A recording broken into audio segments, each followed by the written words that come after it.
আমাদের পশ্চিমবঙ্গে কত? এই যে মুখ্যমন্ত্রী বলেন কিছু পাই না, কিছু দেয় না, 50 লক্ষ আছে। আর যে মুসলমানরা আমাদের ভোট দেয় না, এই মুসলমানদের 18 লক্ষ আছে। ছেড়ে দেন না টাকাটা, যদি হিন্দুদের পার্টি হয়ে থাকে বিজেপি। বলুন না, নেব না আমরা। হিন্দুদের পার্টি থেকে কেন 6,000 টাকা নেব?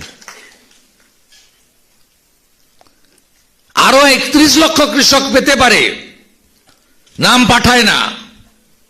কোচবিহারের নাম যায় না, বিজেপিকে ভোট দেয় বলে রাজবংশীরা, কোচবিহারের মানুষ। আলিপুরদুয়ারের নাম পাঠায় না, সেখানকার জনজাতি, যেখানকার গোর্খা, সেখানকার অন্য সম্প্রদায়ের মানুষ, তারা বিজেপিকে ভোট দেয়, নাম পাঠায় না। জলপাইগুড়ির নাম পাঠায় না, বনগাঁ রানাঘাটের নাম পাঠায় না, পূর্ব মেদিনীপুরের নাম পাঠায় না, বাঁকুড়া পুরুলিয়া আরামবাগের নাম পাঠায় না। আরো 31 লক্ষ এলিজেবল কৃষক রয়েছে যারা পেতে পারে, সেন্ট্রাল গভর্নমেন্ট রেডি।